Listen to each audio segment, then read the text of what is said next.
Okay, good morning, everyone. Let us continue our discussion on the Emerging Tech Lab. No? This will be our last discussion on Emerging Tech Lab on Quantum JS. The next activity will be posted on Discord after this presentation. So, here's the outline of our presentation. We will discuss the attribute table, the layout manager, how to create shapefile. Ito, nagawa naman na natin to. The advanced digitizing tool and the field calculator. Okay? So ano ba ang advanced digitizing tool? So basically, no, these tools are used to capture, reshape, split new or existing geometrics. So ayan siya, oh. Ayan yung toolbar, ayan yung ang tawag diyan, yung group, yung tools ng advanced digitizing na group. May move, may rotate, add ring, add part, fill ring, fill part, split features, split parts, merge select, and snapping tools. So later on, we will use the following tools for the creation or for mapping. Okay, and the field calculator. So field calculator, it is used, no, to perform calculations on the basis of existing attribute values, no, or define functions. For instance, to calculate length or area of geometry features. The results can be written into a new attribute field, a virtual field, or they can be used to update values in an existing field. So later on, we will try to measure the length, the area of polygons, and the length of lines. Okay, and the attribute table. This is where information is being displayed on features of a selected layer. Okay, so pag nag-select tayo ng shape, naka-highlight dyan kung ano nakaselect natin. No? Each row in the table represents a feature, and each column contains a particular piece of information about the feature. Features in the table can be searched, selected, moved, or even edited. So, ayun. Nakita nyo, ayun yung kanyang icon. Field calculator, ito naman yung kanyang icon. Okay. So, every feature displays an information. So, ito ang kanyang column. Meron siyang, kung nakita nyo itong example natin. Oops, di pala. Meron tayo diyang iba't ibang ID, iba't ibang names, classifications, and depende sa feature na pinag-usapan natin. Okay? So, last one is the layout manager. This is where you basically design your map, no? Using the map that you have created on the QGIS. Okay? So, now let us use Quantum JS. Okay?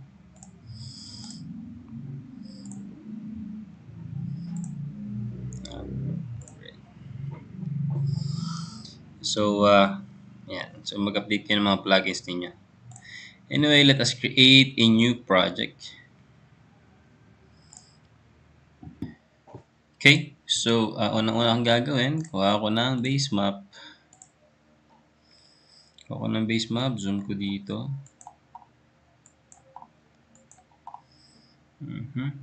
Lion City.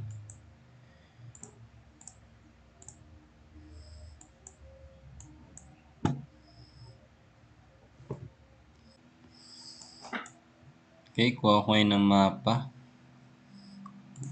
Vector layer.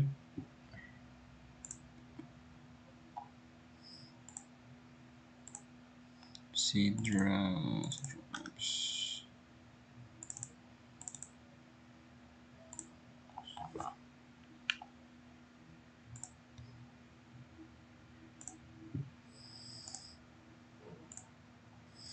So, ayan. So, that's the base map. And this is the Palayan City map and the household of Palayan City. Okay. So, balikan natin ang ating topic, Advanced Digitizing Tool. Okay. So, ito ang Advanced Digitizing Tool. For example, nakaselect tayo dyan. Edit. So, ito ang Advanced Digitizing Tool sa taas. Okay. Ayan. So, ano ba ginagawa niyan? For example, select ka ng polygon, i-move mo siya. Yan. Okay? Yan lang yan. Okay? So, how about the household? Select mo lang din ulit. Oops. Select, edit, move. Okay? So, yun lang yan. How about the others? Okay. Isidra. Ito naman, itong add ring, magbubutas ka. Nabutas, di ba? Yun lang yan. Add ring. Ito naman, gagawa ka ng additional polygon within a polygon. Tapos, since may laman yung aking table, okay ko yan, kakaroon siya ng panibagong polygon. Okay? Ito kasi polygon ko na to, meron siyang laman. Itong attribute table. Okay? Yan. May mga laman yan. Anyway. So, on the other hand, ito naman, magdi-delete ka naman ng polygon. Okay? Oops. Oops, ayaw.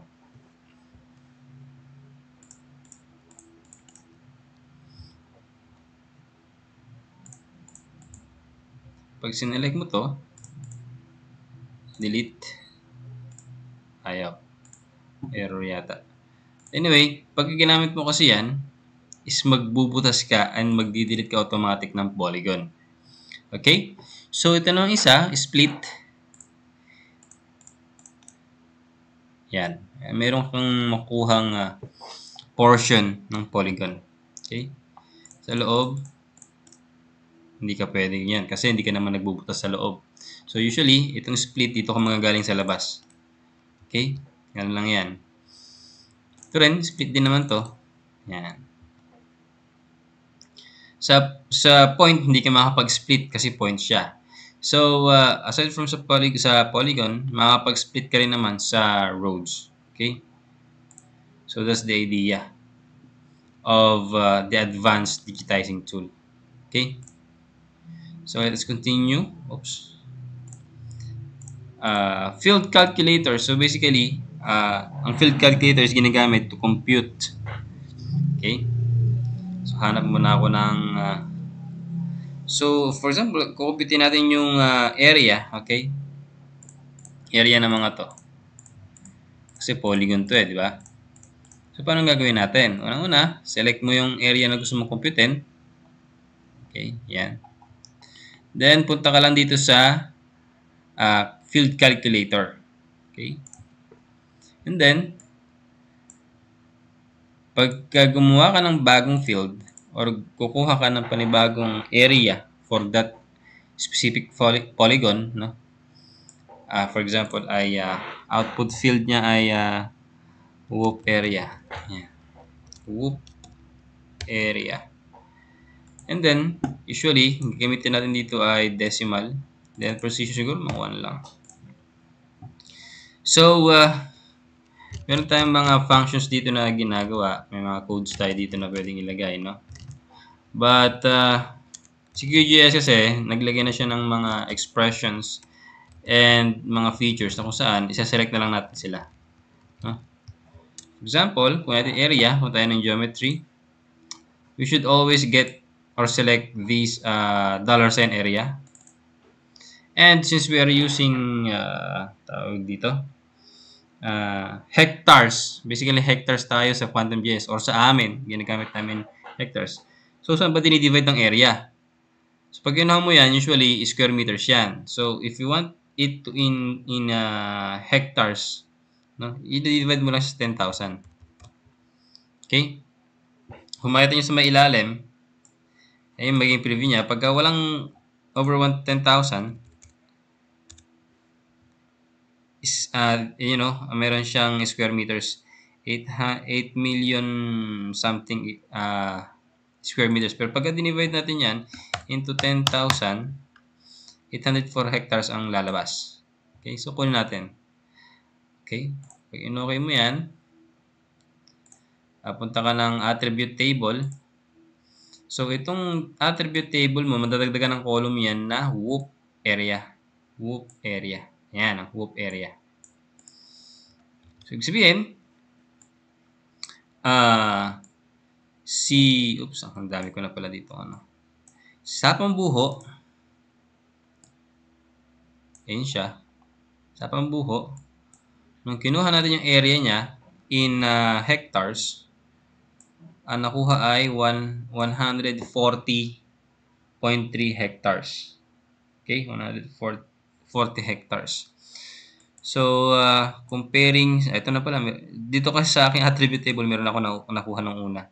So, dapat same lang yan, 140. Ito, naka 0.3 yung precision niya. So, 140.271. Ito, 140.3. Ito naman isa is 206.282. 206.2. Ayan. So, yan ang purpose ni calculator. Okay? So, aside from that, meron din tayong field calculator on getting the length. So, same lang din naman. Create new field. Gawa ka ng field dito. Since wala naman tayo nakukuhang length dito sa polygon, dapat ang gagamitan nyo ng length is yung roads natin, yung line. So, dito rin naman siya sa geometry. Punta ka lang ng length. Then divide. Yan naman yan. Kung every 1,000 meter is 1 kilometer, di 1,000 meters. Okay? Null. Kasi, wala nga na makuhang length dyan. Okay? So, that's the idea. No? Pero remember, length is used sa mga lines. Okay? So, that's the attribute, field calculator. Okay? Next one is attribute table. When we say attribute table, again, it displays information on features of a selected layer. Okay? So, paano ba gagawin natin dito? So, for example, itong mga, household na to, discard.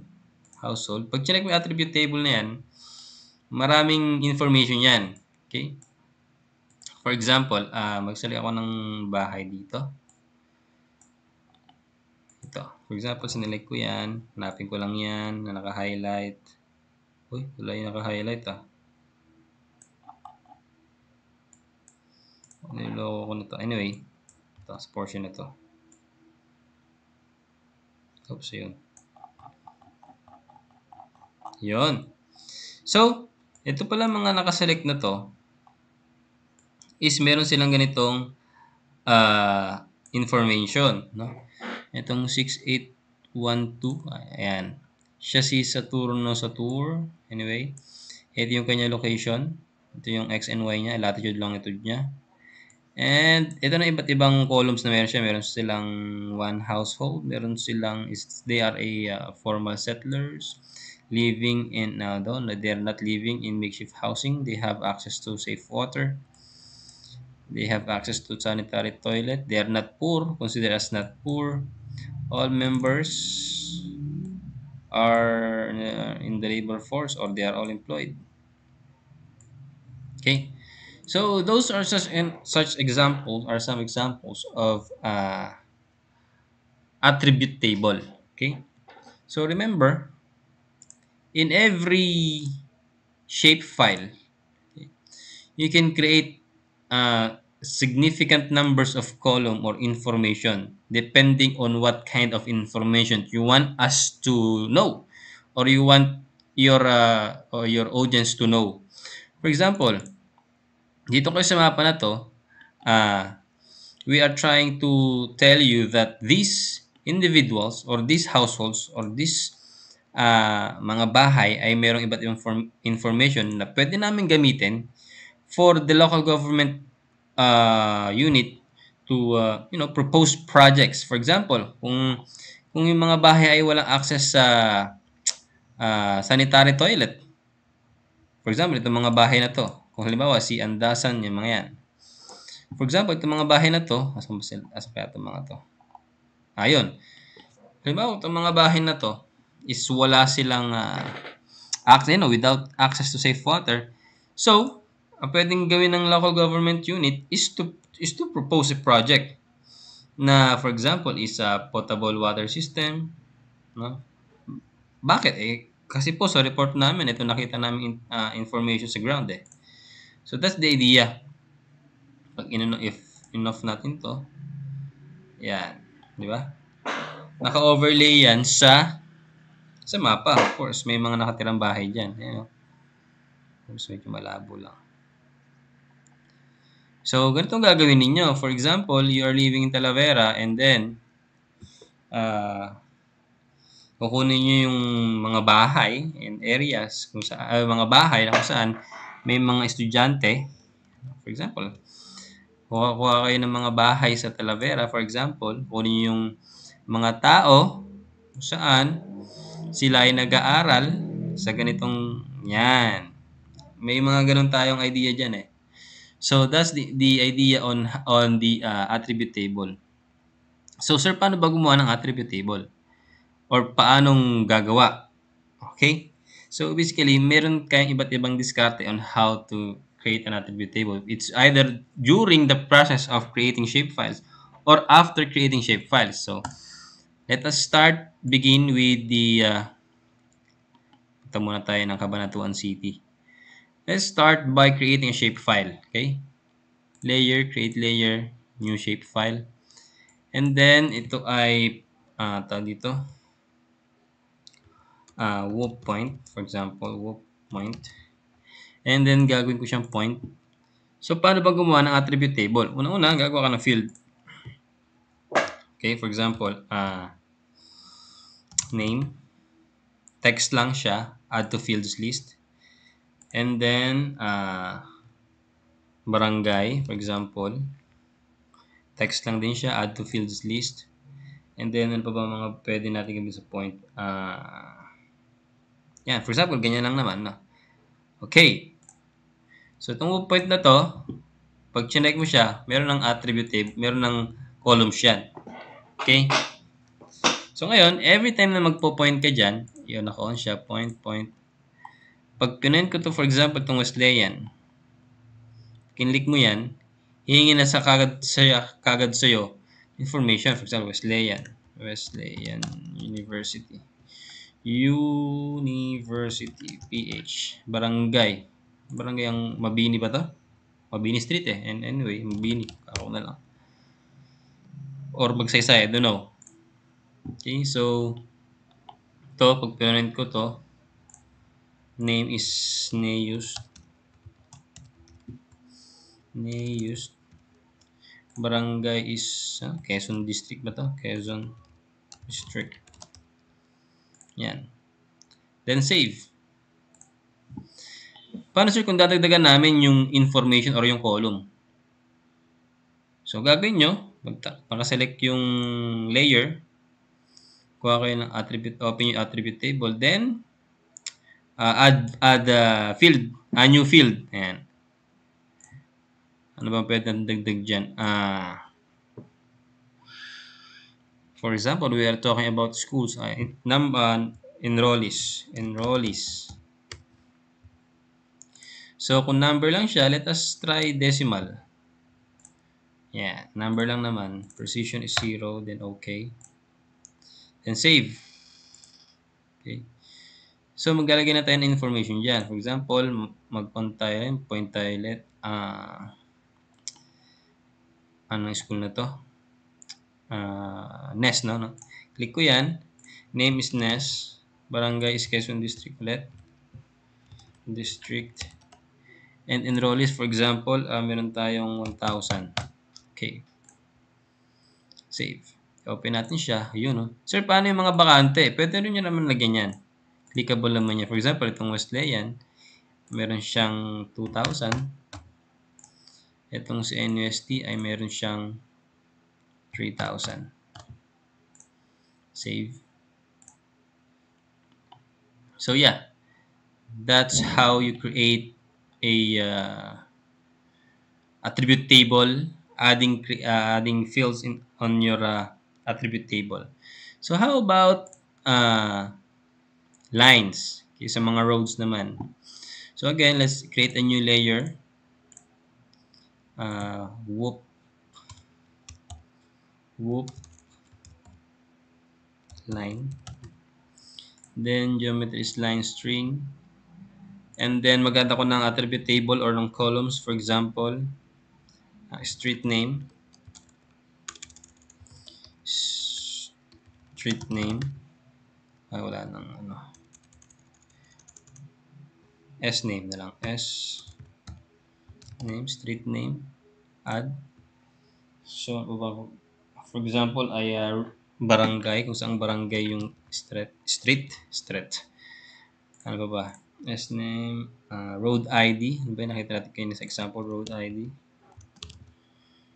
Okay, road para to, road class, road width. Ito kasi magandang gumamit ng ano, attribute table sa road eh. And then, for example, you have 5 columns. I don't know. Fit this. Okay.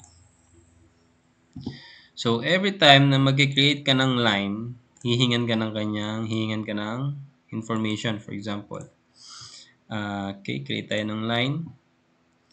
Ito muna tayo dito. For example, from this point up to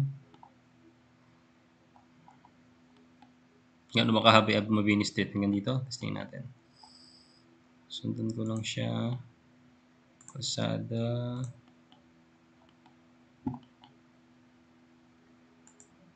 Bawa, right click ko dyan. Yan ay Mabini Street. Barangay, ano bang barangay ito? Mabini na lang din. Road ID niya is for example 001. Road class niya ay Barangay Road. Road width is for example 7.8 meters. 8. Okay. So yan. And we will create another line. Ano ba? For example, Mabini Street din ba to? Yung kadugtong ng siguro Mabini nga, ano. Anyway, try natin. Itong kahabaan ng PJG na to hanggang dito sa may papasok ng Adwas. Tama, no? Papasok ng Adwas to. O yan. Then right click. Mabini Extension. Baliktad yata ako. Anyway, Mabini Extension, Barangay Adwas, yata. Road ID 002, road class, Barangay Road. Road width is ganito yan, 8 meters din. And then, patay line dito sa may crossing. Oops, nag-intersect dyan. Hindi ko alam kung anong street to. Right click. Street 2. Ako na lang. Barangay 2. Road is, ano ba to? Road ID 003. For example, road class is highway. Highway. Kamo na lang. Highway. Road width is, since highway siya, 10 meters yung lapad niya. Okay, gawa ko ulit na panibagong line. Straight line lang naman siya. Street name 2. Barangay 003. I don't know. Barangay 3. Ano ba? Kalimutan ko na. Barangay 3. Road ID is 004. Road class is highway. Road is 10. Save. Okay. So, pwede rin naman. No? Meron na ibang diskarte dyan. For example, itong point to point na ganyan. Right click. Okay lang muna. Diba, madali ka nga eh, di ba? Saan ba to? Labas nito. Ayan. Okay. And then, ito is testing naman mga boss. Ayan. For example, ayan. Nag-line ka lang muna nag-line. So, and then, pwede mong gawin dyan. Kapalan mo muna yung iyong lines. And then, pag-open mo ng attribute table, select mo siya, attribute table. Pag sinelect mo to, ayan, naka-highlight. So, Pwede ko siyang gawing street name 3, barangay 4005, barangay, highway, provincial, RD. Kung provincial road siya, mas maliit ng bahagya. And then, provincial road itong mga to. And 5, gawin ko siyang 6. Ito is 7. Barangay 5. Barangay 6. Ano, gawin ko ito parehas na barangay para may pakita ko example later. Plus 444. Street name 4. 5. And then, syempre, yan. Save. Okay, so that ends our lines, no? Try lang, test lang naman yan. Tatalaga pa tayo ng iba para mas magawa natin ng lines. So, may mga street pa to eh. For example, street na to. Bawal to. Okay. Ano ba yung mga straight lines niya dito?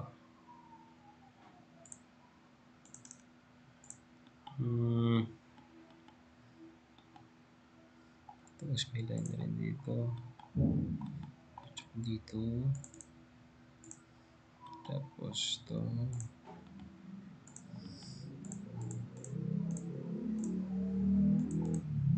Okay. So, ngayon, gawa natin ng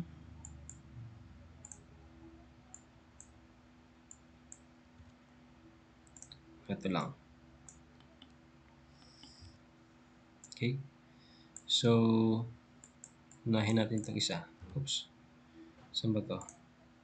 Ayan, street name 6. Street name 7. Street name 8. Street 9. Street name 10. Then, barangay 5. For example, 5. 5. So, 6. Kasi, totoo naman, no? Yung isang straight line sa ating mga barangay is, halimbawa, tumatagos hanggang 3 barangay. Di ba? Mayroong ganong senaryo eh. No? Yung isang street is abot hanggang 2 barangay, 3 barangay. Di ba? So, that's the idea. Road ID is 8, 9, 10, 11, 12, and tayo ng barangay road, provincial road, highway. Pag barangay road, usually 8, provincial is 9, highway is 10. Yan. Save. So, yan. Saan to? Ayun. Okay. So, now, let us use the attribute, the field calculator. Let us now compute the length of each road. Okay. So, paano yan? Close ko muna to. Ito, field calculator. Check muna kung nagre-record yan. Nagre-record. Create new field, length. Ngayon ko siyang decimal. Kuha ko dito sa geometry. Then, kunin ko yung length. Divided by 1,000. So, kung hindi siya i-divide, naka-meters yan. Okay, nakita nyo sa ilalim. Pagka dinivide nyo ng 1,000 in kilometers, so 1 kilometer. Okay. So, close ko muna. I-select ko muna lahat, no? Para ma-compute. Remember, kung alin naka-select, yun lang ang mako-compute. So, make sure that you have selected all the lines. Okay, shape. Okay, decimal. Length. Oops. Length. And then, ayan, sige, lagyan natin ng precision para may point. Geometry is length divided by 1,000. Then, okay. Save. Pag inopen natin attribute table, oops, di ba? May length na siya. So, si Mabini Street ay meron siyang 1.9 kilometer. So, mula sa may kanto ng anong building na to? Yung Mercury Drug, hanggang dito sa may kanto, sa may Petron, sa may gasolinahan is 1.9 kilometers. So, almost 2 kilometers na pala siya. Itong extension is 1.3. Diba? So, itong mga to naman, yung tatlo, 1.9. Magkasing haba lang pala itong C Street. So, yan. That's how you compute the length of roads. And then, yeah. Yung ibang ways to compute it's up to you kung paano nyo na i-apply. Okay? Marami pang options dyan sa field calculator, but ito basic lang naman siya. And at the same time, yun lang naman talagang ginagawa sa mapping. Kinukuha mo yung length, kinukuha mo yung area. Okay? So, yeah. How about the polygon? Kuha tayo ng whoop. Create tayo ng polygon. Create layer, new shapefile. Whoop, poly. Then, polygon. Add tayo dito ng barangay. Then, diba? Actually, barangay lang naman ang ginagawa ng polygon. Ayan, for example yan. Okay, gawa tayo ng polygon. Ito, kunin ko to, polygon na to. Right click, barangay. Barangay 1. Then, oops. Testing lang to mga mamser. Hindi ko alam yung mga barangay sa Cabanatuan. Okay.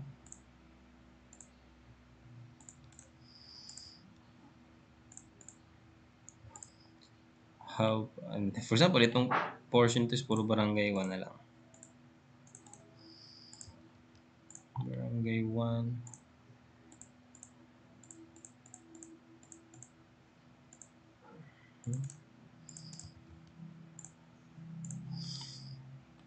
Or kaya naman, mag-box lang ako ng mag-box dito. Bahala ko ng lagyan mamaya.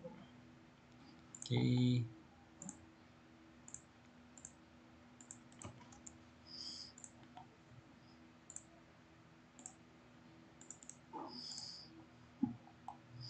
Yeah, gumagawa lang ako ng polygons so that may pakita ko sa inyo yung next na gagawin. Ano ba to? Ay, palengke. Tama na, palengke.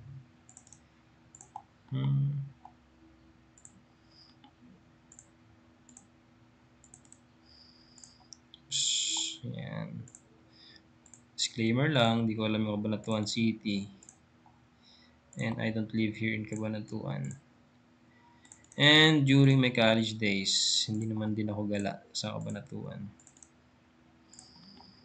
Kaya yung mga streets ay hindi ko alam talaga. Okay?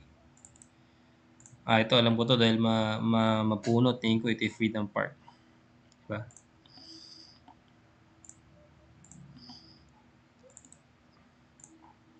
Yan. So, ito. So, hindi yung nagawa ng road yan. Hindi ko alam. Hindi ko lang nakita. Okay. So, select ko itong mga to. Oops. So, may mga names na pala to. Barangay 1. So, ito naman, gawin ko siyang barangay 2. Barangay 2. 2. Ito is barangay 3. So, barangay 4.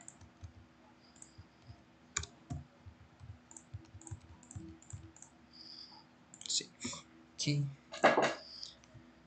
Yan. So, that's how you create tables. And di gawa tayo ngayon ng area. So, again, polygon. Ano no? New field calculator. Output field niya is area, then decimal, then geometry, then area. Oops, no, wrong. Area divide 10,000. Hectares tayo palagi. Save. Pag in-open mo yung attribute table, yeah. So, itong mga polygon na to is merong iba't ibang area. 8 hectares, 6 hectares, 4 hectares, 3 hectares, 7 hectares. And, ito naman. Yan. Okay, that's how you use new field calculator and attribute table, no? So, open ko naman itong point. Tabunan. I think we have to add more points. Okay, add more points. Off ko lang to. Ano yung mga points ko dito? Hindi makita. Ano siya? Kunin ko pula. Ayan, so 1, 2. Ba to? May ako nalagyan ng point. Ito, may ako nalagyan ng point. Ito, palengke. Hindi ko lang mga name ng mga building na to eh.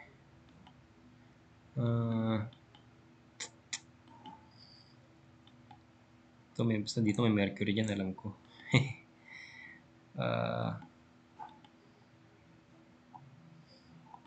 Ba dyan yung mga landmarks? Hindi ko abisado kasi eh. Ito ba may landmark pa dito? Anyway, ko to. So, lagyan ko ng... So, ito So, I think ito yung SM. Okay, name is SM. Barangay 2. Enrollees. Wala naman enrollees dyan. Lalagay dyan. Okay. Ito naman. Walter. Barangay 1. Okay. Wala din naman enrollees dyan. Ito, anong simbahan to? Church. Ano? Barangay 3. Enrollees. Wala din enrollees dyan. So, wala kang lalagay dyan. Kasi ito yung palengke na lang lagyan natin. And then, barangay 4. For example. No, so, magkatabi sila ng church. Tingin ko, same sila. Okay. Tapos, itong SM, tsaka Walter. Pagtabihin na rin natin. Ayan, same sila ng barangay. Isa. Medyo malayo-layo, mga barangay 5. Yan. So, okay. So, itong mga points natin is meron na rin namang mga laman na information. Itong polygon natin, oops, may laman na din naman siyang information. Okay, itong line, may information naman na. So, now, ang gagawin natin is we have to make a map wherein i-classify natin ito depende sa column na generate natin. For example, itong point. Pakita natin yung mga names and yung mga barangays depende sa color coding, okay? So, make sure right-click natin to, properties, labels, name, yeah. Then, apply, diba? And then, lagyan natin ang design. For example, is Roboto BK. Apply. Background. Apply. Radius 5. Offset 5. Okay. 10. Okay. Then, yeah, I think that's good. Okay. So, sa points natin, walang name itong isa. Ito, Mercury. Mercury drug. Save. Oops. Diba? Mercury drug. So, ginawa natin. Oops. Gumawa tayo ng label using the name sa column. Di ba? May column tayo dito eh. Oops. Makita nyo, column natin is name. Di ba? Ayan o, name. Ngayon, kung gusto naman natin pakita per barangay, again, properties. So, instead by name siya, per barangay. Yung ilalabas niyang pangalan, apply. So, itong dalawa is Quezon District, Barangay 2, Barangay 3, Barangay 5. But usually, since we are talking about landmarks, then name ng landmark. Yan, di ba? SM, Walter Wesleyan University. And then, okay na ako dyan. Gawin naman natin, is color code naman natin per barangay. Symbology, categorize, per barangay, classify. So, we have 1, 2, 3, 5 barangays. To wala naman itong value. Alisin ko na siya. So, sabi dito, magbibigay ako ng color per barangay. Apply. So, makita nyo dito, yung pink is barangay 2. Meaning, si SM tsaka si Walter ay nasa barangay 2. Si Church and si Palengke is nasa barangay 3. Si barangay 5, si Mercury Drug is nasa barangay 5. Si Wesleyan ay nasa barangay Mabini. And si Nes and si NUST is nasa barangay Quezon District. So, yeah. Pwede rin naman siyang magma. Depende sa inyo yan. Yan. Okay? So, nasa inyo ako paano nyo gagawa ng design yung mapa ninyo. But anyway, that's the idea. Okay, so I think we're done with points. Let us now continue with the polygon. So, ang gagawin ko, i-classify ko yung polygon per barangay. Properties. Symbology, categorize, per barangay, classify, remove ko yung walang ganito. So, ayoko na may border. No line, meter. Okay. Mabilis ba? Kailangan i-pause nyo na lang. Okay. And gusto ko ng color ay mga yan. Light colors and apply. Yun. So, sa point, I think hindi naman kagandahan na meron tayong color coding dyan. Oops. Gawin ko na lang siyang yellow. Yan. And then, ayoko na may border. Yan. So, yeah. Sa Whoop Polygon, si Purple, purple ba yan tawag dyan?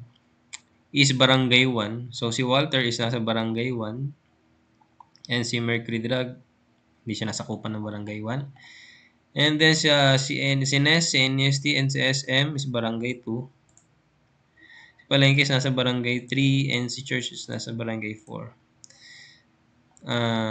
Ito ang kulay ng point. Gawin kong red para na-distinguish natin. Yan. Wala mo lang barangay si Wesleyan. But anyway. So, try natin gumawa ng panibagong barangay. Sundan lang natin yung area. Ito no. Kung tama ito.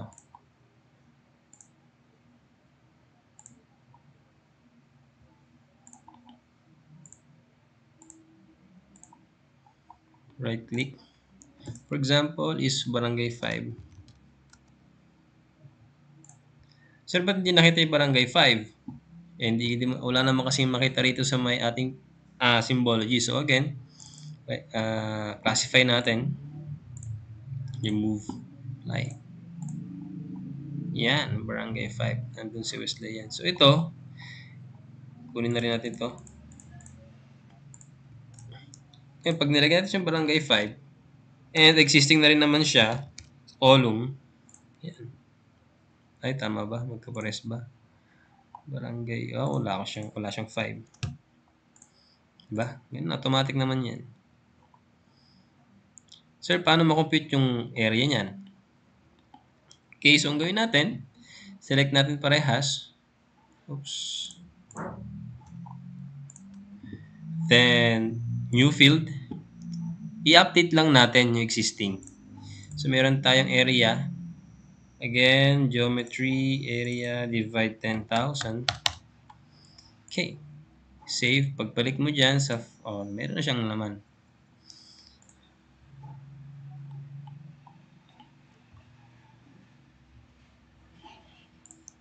So, ito ay meron siyang 42 hectares. Isa naman, meron siyang 0.2 hectares.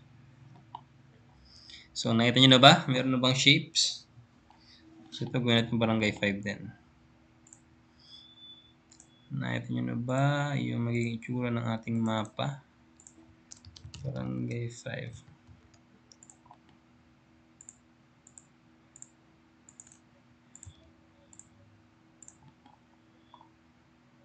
Tugon ko na dito yan.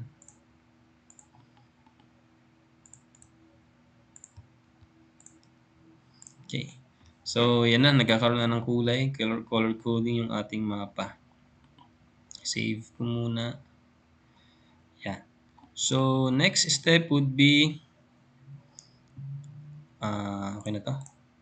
Okay na rin to. Save ko na to. Ito namang loop line. So, let us classify these depending on their, ano ba mga columns natin dito? Road class. Okay, so gagawin natin right-click, properties, symbology, again by, categorized by road class. Ano, road class. Classify. Sabihin, yan. So, hindi siya makita. Pabok siya. Yan. So, ito palang green is Barangay Road. Diba? Barangay Road. Kasi kulay green eh. Ito Barangay Road din. Tapos itong highway, itong maroon. Diba? And yung blue is Provincial Road. Tama ba? Yes, of course. Tama yan. Diba? And then, so paano namin malalaman yung length ng mga roads? Gusto namin makita. E di, punta kayo ng label. Label. Single. I-label nyo siya as barangay name. Street name. Again, yung text niya. Ayaw ko ng Open Sans. Roboto. Gusto ko CN. Apply. Tapos background is 5, 5, 5. Yan. So, yung mga lines ay may street name na. Diba? So, itong pink, itong green na to is Mabini Extension. Itong isa is Mabini Street.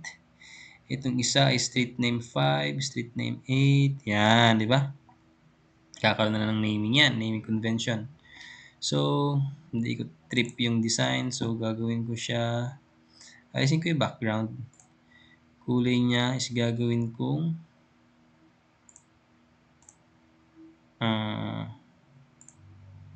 red. Oops, hindi makita. Kailangan niya to talaga may background. Yan. Okay. So, yan. Kung gusto niyo naman, gusto mo makita yung i-label mo siya per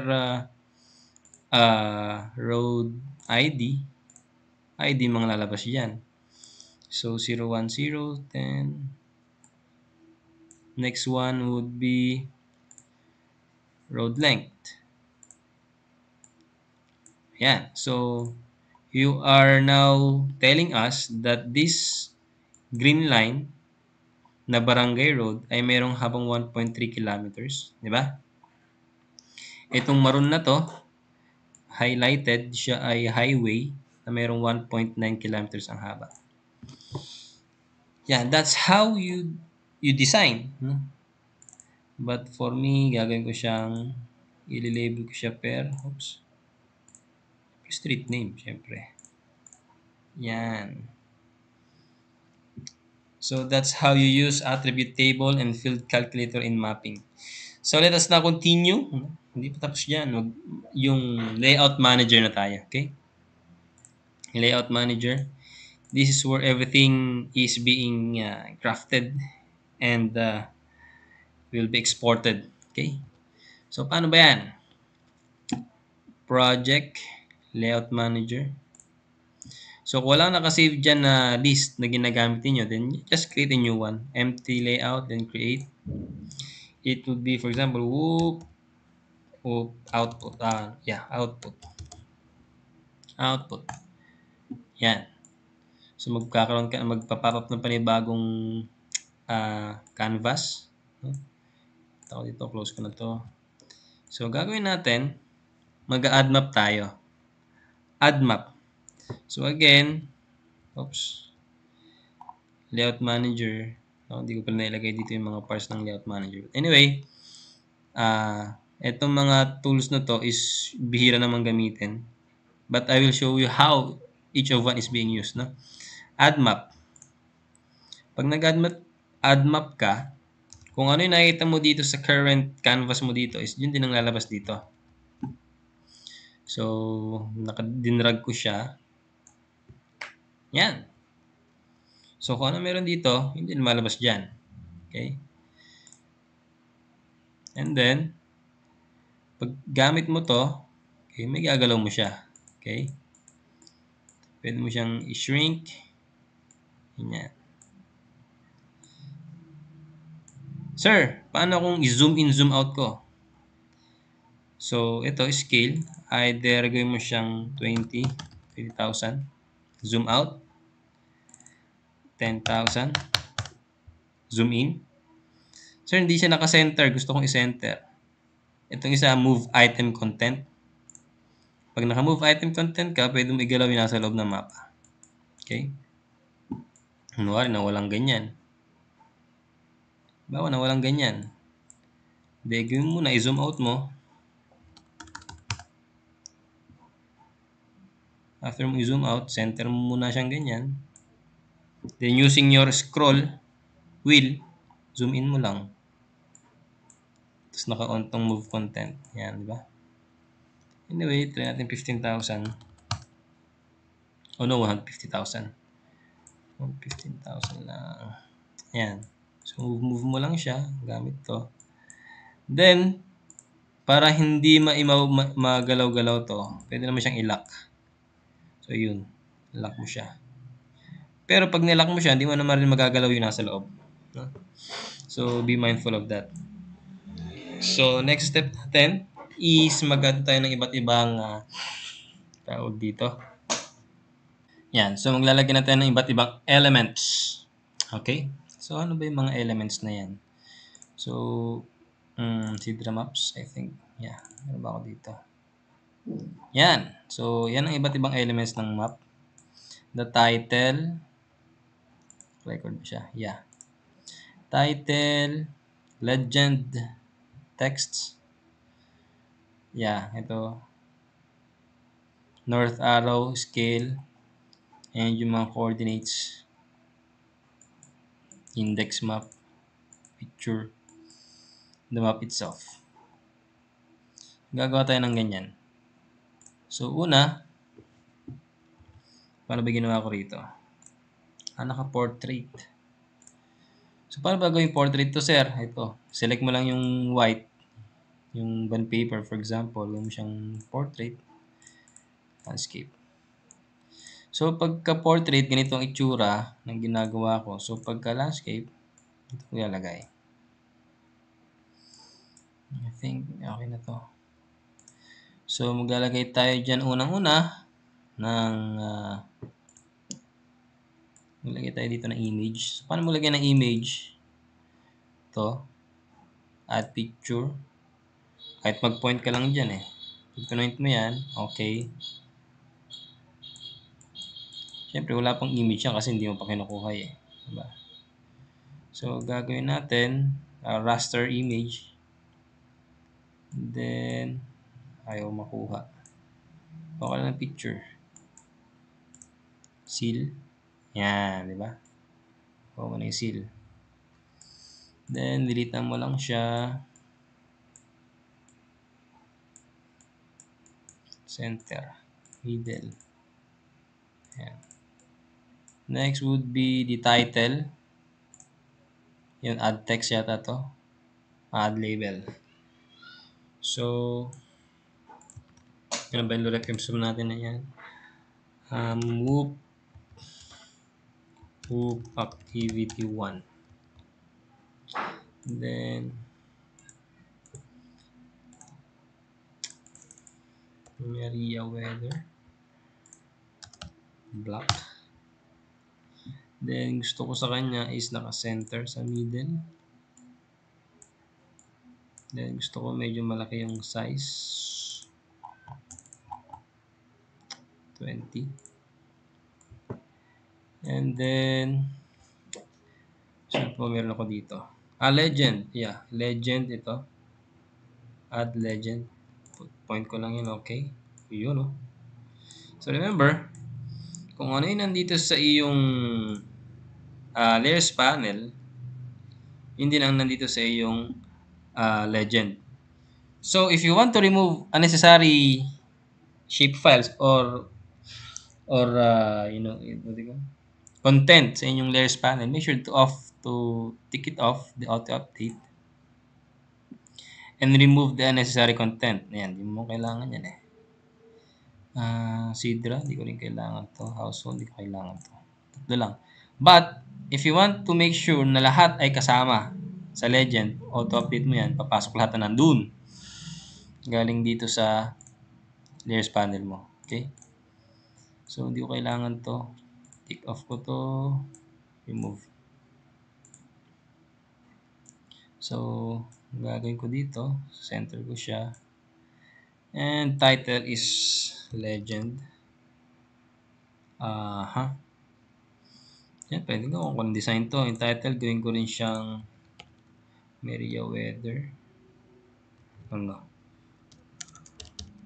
Sir, may favorite na font? Yeah, meron. And then, yung content niya is Roboto. Then, yung kanyang spacing, magagawa din naman ng paraan yan. For example, diba? Space below. Okay na yan. Above, wala naman to pala. So, general. Oops. Okay, siguro yung ganyan. Tapos, symbol, spacing. Okay, siguro yung ganyan. Space for symbol. Okay na yan. Yan.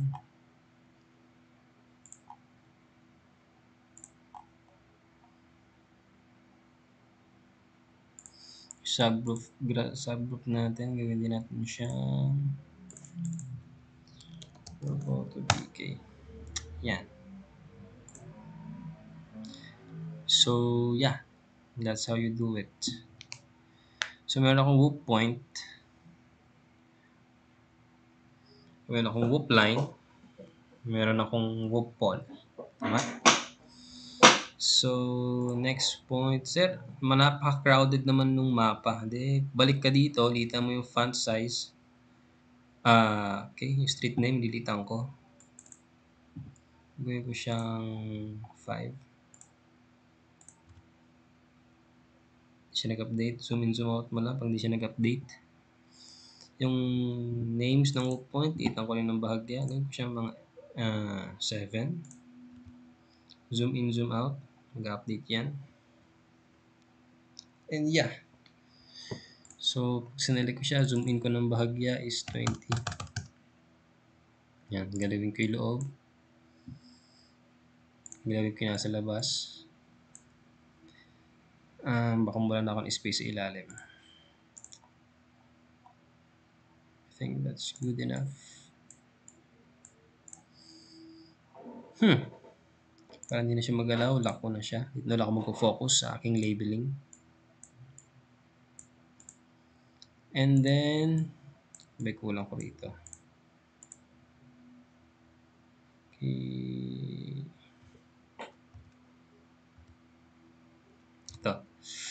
example is add text. So gagawa na tayo ng information from na kayo gumawa. Prepared by.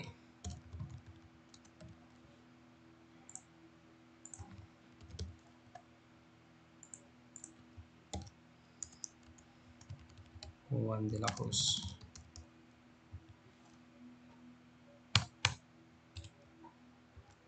Course. Hidden course.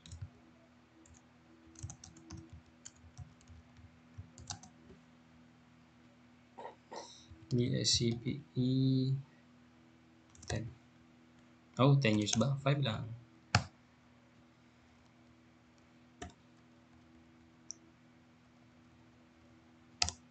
Then, yeah. Submitted to. I'm gonna use that. And, yeah. Disclaimer. Disclaimer ba yung nakalagay dito? Ay, no. Di naman. Purpose. Impartial. Fulfillment. Tama ba? The subject. Merging technology. Tapos, publication.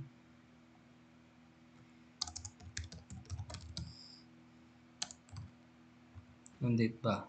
March 17, 2023. So, hindi na makita. Oo nga eh. Kita natin.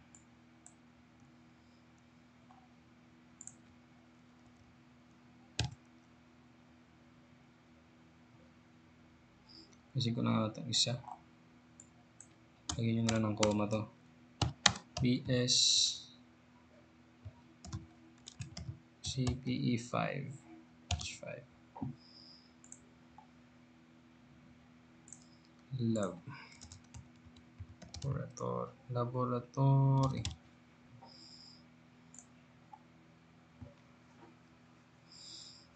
Pa ba? May kulang dyan. Data source. Yeah, make sure to have data source. Una, anong ba ginamit dyan na ano? Base map. Google Satellite.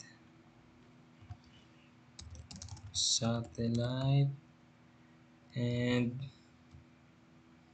hindi mo kayo gumamit niyan eh. Scale. Yeah, I think that's enough na. So, scale dito yun. Scale. Add scale. Scale bar. Okay. So, usually ito, nilalagay dyan sa gilid. Up to you kung saan yung lalagay. Pwede dyan, pwede dyan, pwede dyan. So, lagyan natin design, double. Yan. Pwede naman dyan. Pwede naman din dito sa ilalim. Kaso hindi makita, ano? Teka. Ayun, background. Yeah. So, left, right. Okay. So, dapat, ang kinukuha niyang scale is yung map 1, okay? So, 0, 0. Yan. Yan is kilometers. Okay. So, yan. Meters, kilometers. Yan. So, 1. 1 is to 1. So, pwede rin namang number para mas mabilis. 1 is to 20,000. Pwede rin naman nakatik. Yan. Yan na lang. Okay, yan. So, yung ilagay dyan. Sa ilalim. Sa ilalim ko siya ilalagay. And then, north arrow. So, SVG natin. Marami namang iba't ibang arrows dyan. Arrow. I think, yeah. Then center. Middle. Siya makita, no? Dito natin ilagay. Yan. Diba? Up to you kung saan yung ilalagay yung north arrow. Pero but I think para balance, di ba? Pag-aralan naman natin sa discussion last time yung balance. But it is not, that's not the best place to place it. And then, so itong mapa, nakalock siya. Lagyan natin siya ng grids. Grid, create, enable. Interval natin is 5. 5. Yeah, blend mode, no frame zebra.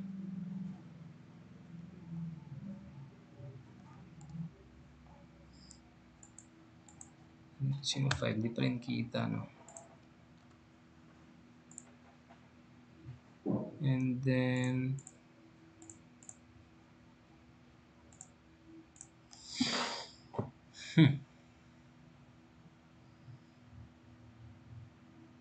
offset is 5. No, wala tong offset. Frame margin. So,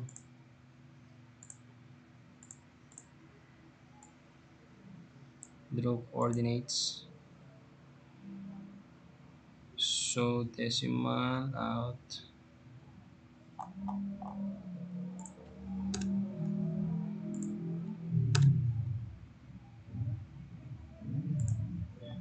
So, nakita nyo yung mga coordinates, no? Kasi lang natin yan. So, decimal sa left is vertical ascending. Doon naman sa right is vertical descending.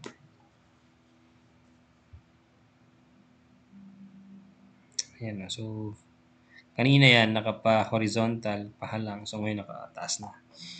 And then, may siya sa taas. So, dito lang yan eh.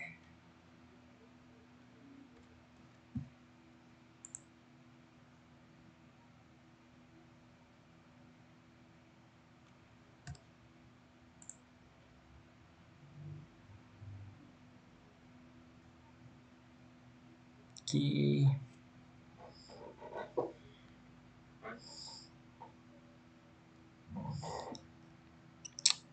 Frame margin, frame thickness.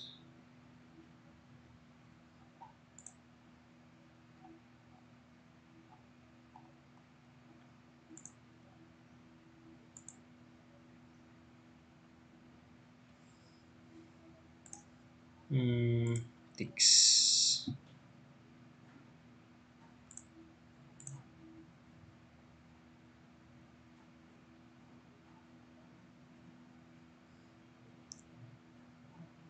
So, let's see.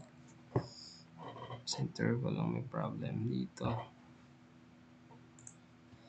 20. Pwede nyo na yung grids. 20. Yun o. So, itong 200. 200. Yan na yung mga grids niya. Nakikita nyo na. So, ito 500. 500.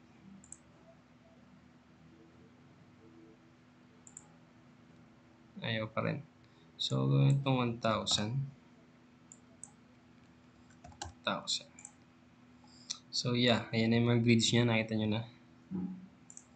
Then, yung grid. So,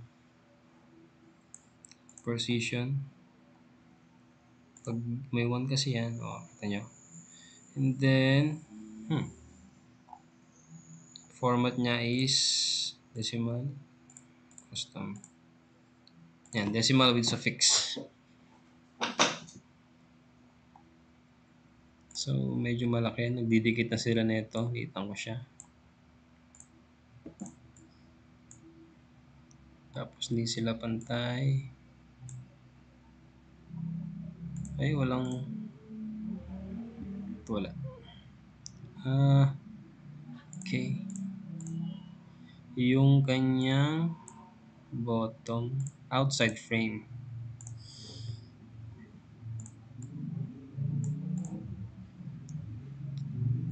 So yeah, that's it. I think kompleto naman na siya. Font. Gusto ko ulitin yung font niya. So, okay, mas maliit. And again, Roboto.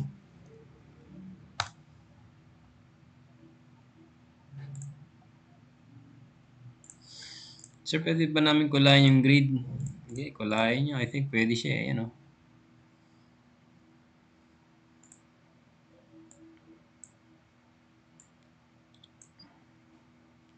Ano ba kung pwede, but thickness pala yan.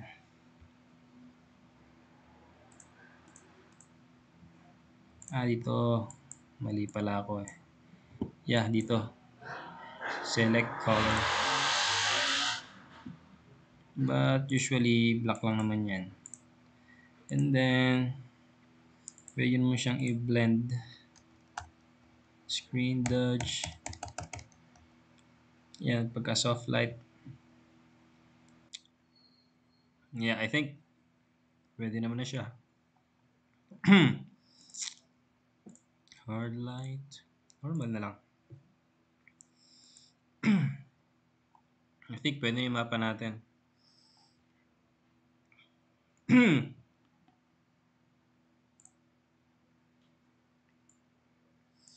So, kompleto na yung mapa natin. Mayroon tayong logo, may title,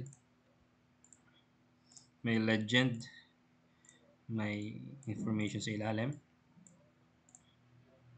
north arrow. Isa lang yung north arrow eh. Yung nilalagay. Depende. Saan nyo gusto ilagay. And exporting. Layout. Export. Whoop output. Whoop.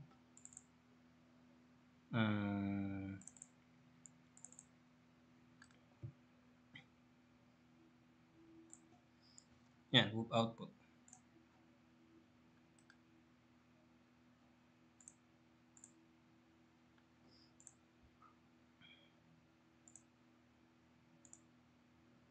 Save. Ako ng whoop output.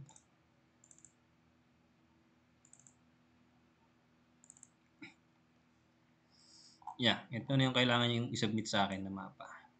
Okay? Yung submitter. So, that ends our presentation. Thank you very much for watching. I will post our next activity on Discord. So again, thank you very much.